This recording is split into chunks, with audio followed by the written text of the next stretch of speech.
people told themselves their past with stories, explained their present with stories, foretold the future with stories.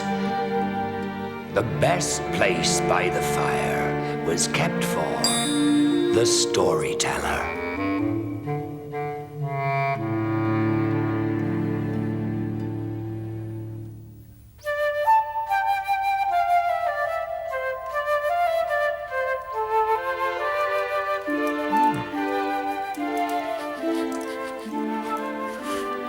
What's in your bag?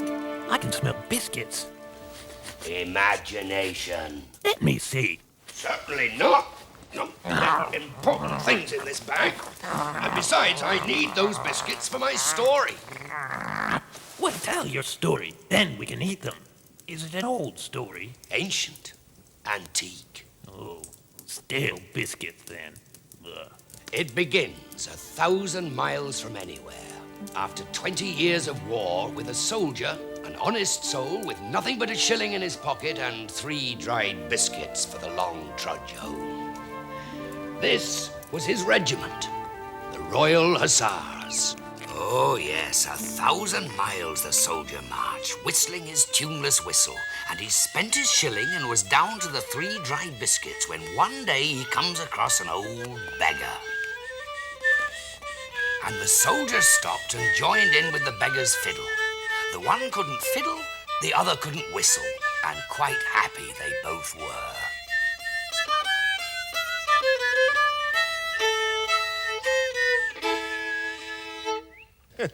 A merry tune. Is it worth a farthing? More. Though I can give you nothing. I do have a biscuit you can have. Then you're a good man, Father, and I'll thank you. Go on, eat. You're a good man who deserves a better whistle. And off the soldier went and took up with his tuneless tune, but funny, peculiar, and strange indeedy. He had a whistle like... Well, imagine what rubies would sound like if they whistled. And he kept it up all the way down the road until he met another old boy down in his lock and ward at the edges. And this old man, he played knick-knack on his drum. And the soldier stood and whistled his ruby whistle and did a little jig in his weary boots, a stumble and a hopping. And then he swaps a second biscuit. And now look at his dance. Oh, yes, a fine terpsichore. Good as new, a skip and a hop down the road. At length he comes to a third old soak, worn to a whisper and playing a game of cards by the road.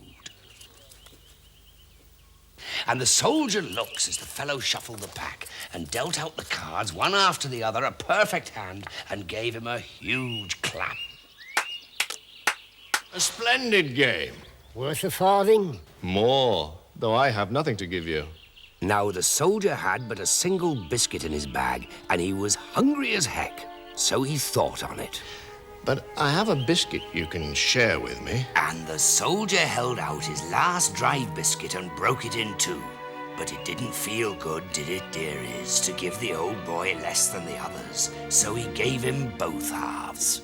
You're a good man, and deserve more luck than to be on your last biscuit. Here, take my cards, Your Honour, and may they never lose for you. Take this sack also. An ugly thing, but remarkable. Order a bird in, or a beast, or anything you like, and it'll be there in a twinkle. And off he went, a skip and a whistle and a light heart and an empty sack, and walked a warm night and a bright day, and came to a river. Keith!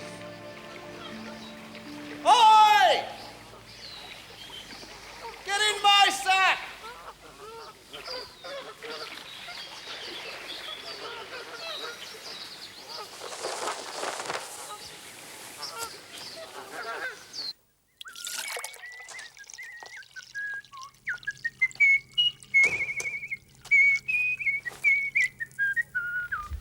That's a nice whistle. I got it off a poor soul down on his luck. Home from the war, are you? Aye. And a sack full of spoils. No. This is 3 geese I trapped yesterday. I want one for my supper. If you'll cook it for me and give me a bed, you can have the other two for your trouble. I like a nice bird. Be sure to bring back the sack. And the landlord roasted him the goose in clove and honey and brought it back with a bottle of best wine. And the soldier ate it all and sucked the bones and drank the wine and danced until the morning when he sank, swam, flopped into bed. 3 days later, he woke up and looked out of the window, and there on the hill he saw a palace. I thought I heard you. Slept well, soldier? Not bad, not bad. Whose palace is that? Why are the windows all smashed? That's the Tsar's palace. It was once a place of waltzes and chandeliers and fabulous parties. Now the devils have it for their card games. Devils? Devils. Every night they tumble in and scream and shout and play at cards. No decent folk go near, they're so devilish. It's a nice palace. Someone should deal with those devils. An army tried. In the morning there was nothing left but shadows, and that's the truth. These are devilish devils, and gamblers too. I think I'll take a closer look. Well, that's folly. Folly or not, the soldier goes, sack on his shoulder, whistle on his lips, into the palace. And inside, it's very quiet, as if the walls were holding their breath and waiting.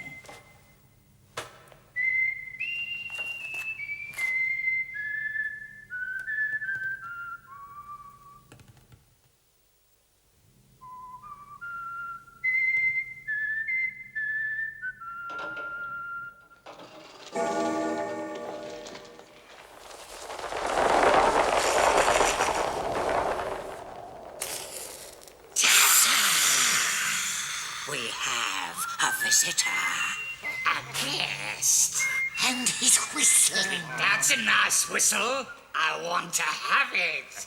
Hello. I hear you like a game of cards. Like a game of cards. So, what shall we play for? His soul, his whistle, his teeth. I collect teeth. Fair enough. And what will you stake? We've got 40 barrels of gold. Any good? Very good. Fetch the coppers.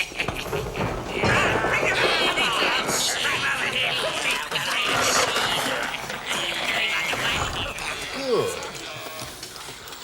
Let's play then. And with that, they settled down to business. The soldier dealt the cards and won. My round, I think.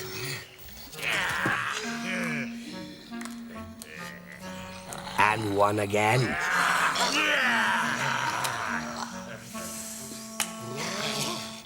Is he cheating? Well, I am, and I'm still losing. Me too. Deal again. Certainly. And he did. And he won. And the devils got into the kind of fume only devils can get in. Fume, fume, fume. He won game after game while the devils cheated to high heaven and low hell to no avail. By the first bells of morning, the 40 barrels of gold were stacked behind the chair of the soldier, who whistled as he won. Well, my friends, I suppose we'd better call it a day. No, we will not. We will call it a breakfast, and you the meal. First, make sure who eats who. What do you call this? It's a sack. A sack. Just a sack. Is it? Then by the grace of God, get in it.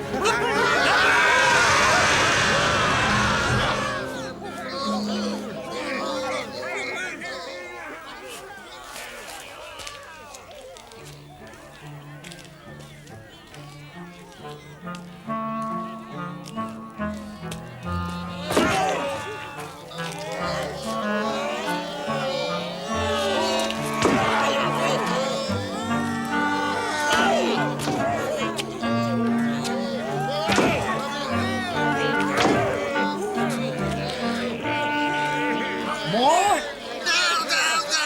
Have mercy. And will that be the end of your mischief in these parts? Let us out, please. We're past to bits.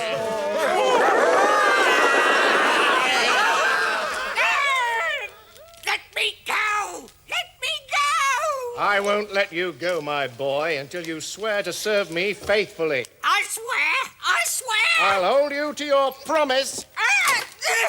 Hey! My foot's come off! That's right. Now off you go, and remember where you left it. The devils rushed to hell and slammed shut the doors for fear of being followed by the soldier in his sack. And they trembled and quivered and fumed. But the soldier had no time for devils. He was the toast of the town and the star of the Tsar.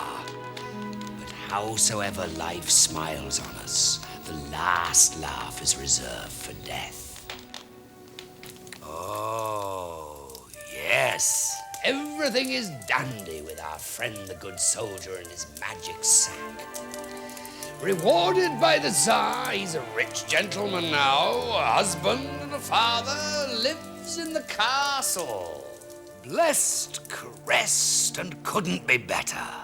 Until one day, because fate is fickle, one day, because fortune is cruel, his son falls into a terrible fever. He's worse. And they calls for quacks and apothecaries and healers, and soon the boy's room is full with grey beards and shaking of heads. But still the fever rages, and the boy passes into a swoon. And oh dear, the grey beards are replaced by priests mumbling and praying. And a man in black comes to measure a coffin. Oh, what shall we do? My lips are sore with praying, and my knees are weary of kneeling. And I've lost my whistle from worrying. It's the very devil, I say. The very devil. Now, where the devil's that devil of mine? I'm here, Your Excellency. Where have you sprung from? Not so much sprung as hopped, sir. You have my foot. Cure my son, and you can have it back. This is my good wife, by the way, and this is my devil. How do you do? How do you do? Yes, I saw your son was ill. Let me have a look at him. Look in here, Your Excellency. I see a small creature That's Death, Excellency. Where does he stand? at my son's feet. Ah, good. He will recover. It's when he comes to the head you must worry. Now, sprinkle some of the water from the glass on your child.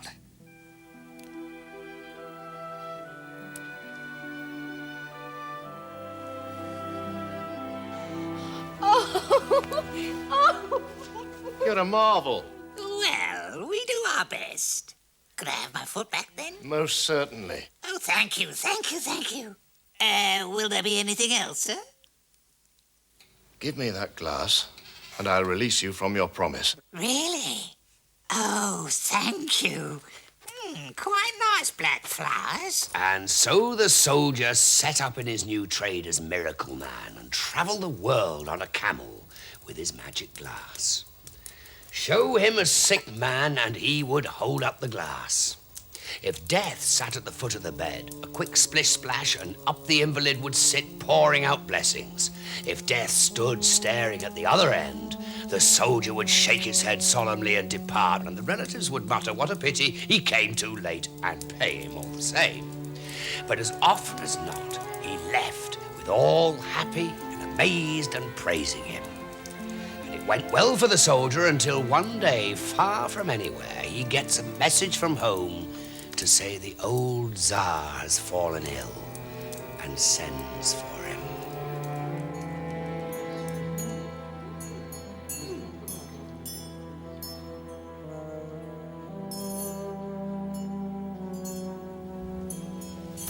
I've come too late.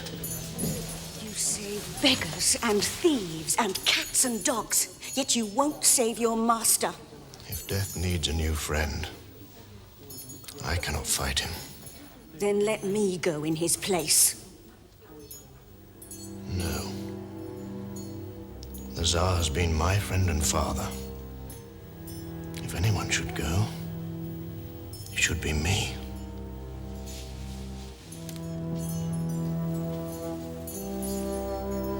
Sir, take me and spare the Tsar. I beg you.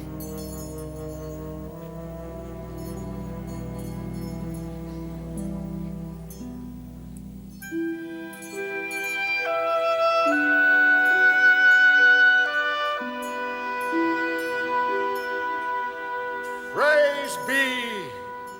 Praise be! Praise be!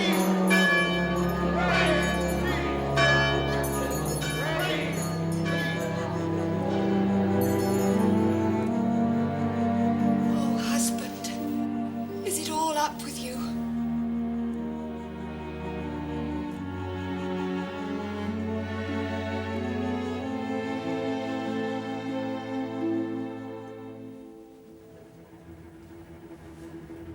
Do you know what this is?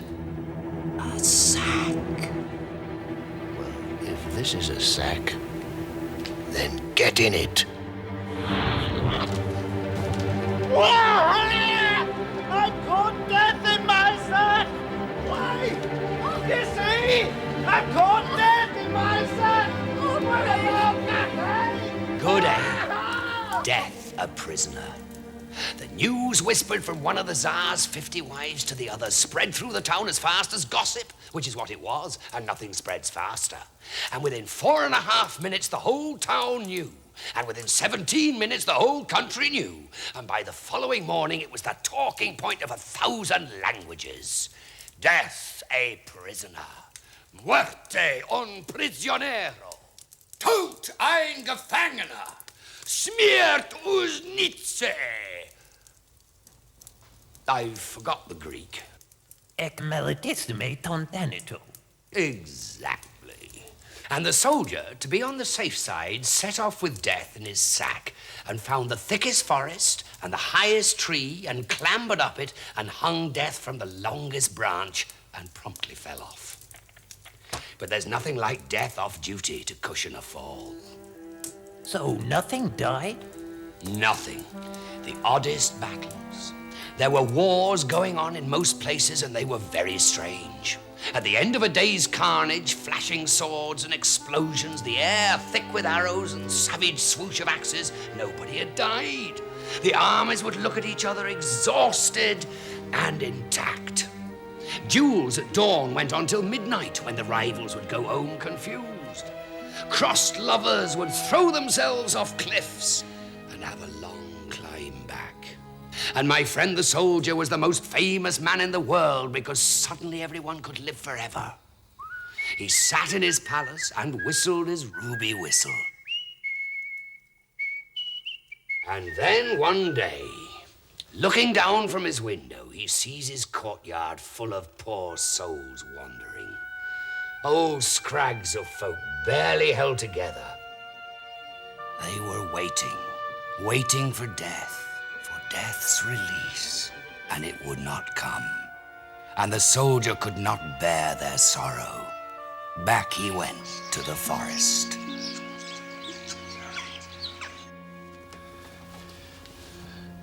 Death? I've led you a merry dance, but now you must have me and set the world to rights.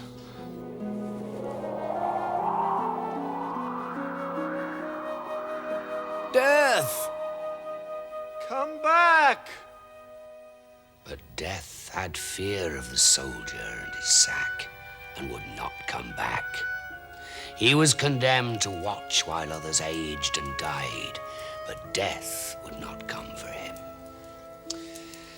No, the soldier, old kipper, dried beef, lived on and on and on until he could stand it no longer and dragged his dust and fragments across to the edge of the earth and slowly down to hell.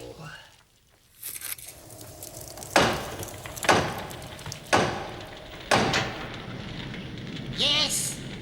A sinful soul comes to surrender his life. Yes, what's that you're carrying? Nothing. An old sack. A sack! Ah! Let me in! I beg you! Go away! Go on and take that horrible sack with you! But where can I go? We don't care! Just dig it off!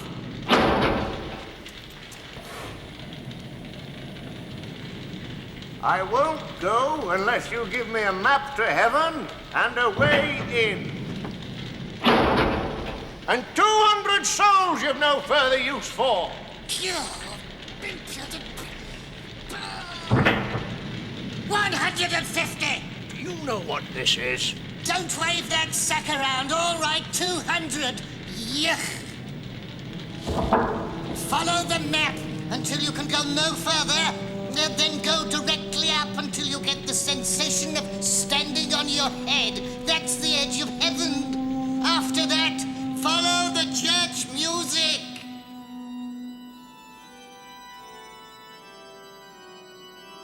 Who approaches the gates of heaven? I am the soldier who took death prisoner, and I have brought 200 souls from hell in the hope that God will forgive me and let me in with them. The souls may enter, but alone. Go then, and be blessed.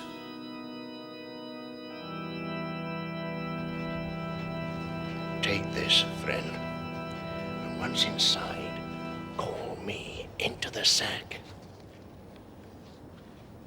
Remember, I delivered you from the furnace. But you see, there is no memory in heaven. Souls forget. The soldier waited and waited an inch from paradise, until after a long time, forgotten, he turned and walked slowly back to Earth. And for all I know, he wanders still. So sad. Oh, he's a rare boy, my friend the soldier. He's somewhere about his business. You sure? Come on. You can have your biscuit.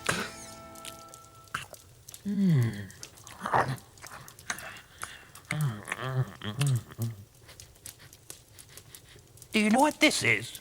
A sack. Well, if it's a sack, then get in it. Just checking.